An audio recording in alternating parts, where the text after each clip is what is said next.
இப்போ நம்ம குர்த்தியில் கை ஜாயின் பண்ண போகிறோம்.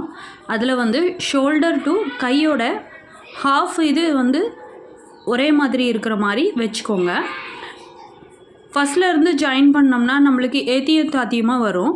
அதனால் ஷோல்டரோட ஸ்டிச்சிங்கில் இருந்து ஹேண்டோட பாதி அளவில் இருந்து கரெக்டாக வச்சுட்டு அப்படியே ஜாயின் பண்ணிக்கோங்க.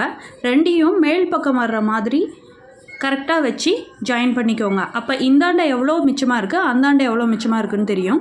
அதே மாதிரி பாதி ஸ்டிச்சுக்கு அப்புறம் இன்னொரு ஸ்டிச் அதே மேலே போடுற மாதிரி வரும். அதையும் சேர்த்து போட்டுக்கோங்க. இந்த கார்னர் முடிஞ்ச உடனே ஒரு பாதி ஸ்டிச்சில் முடிஞ்சிரும். அடுத்த பாதி ஸ்டிச் வந்து அதே மாதிரி ஜாயிண்ட் ஆகி முடிகிற மாதிரி ஸ்டிச் பண்ணிக்கோங்க.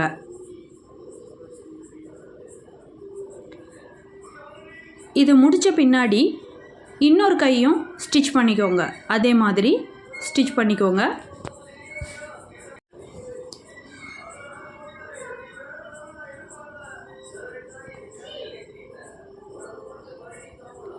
இப்போ பார்த்தீங்கன்னா அந்த ஷோல்டரும் கையோட பாதி அளவும் ஒரே மாதிரி இருக்கிற மாதிரி தான் நம்மளுக்கு இருக்கும். இப்போ கையோட அளவு வச்சு உங்களோட கை அளவு வச்சு ஸ்டிச் பண்ணிக்கோங்க.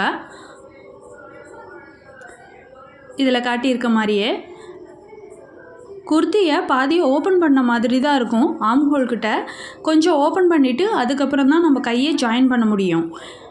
இப்போ குர்த்தியை கையை ஜாயின் பண்ண வாட்டி எக்ஸஸாக இருக்கிற அந்த பீஸை வெட்டி எடுத்துருங்க. இப்போ இது தைச்சி முடித்த உடனே நம்மளுக்கு கை கரெக்டாக ஃபிட் ஆகும்.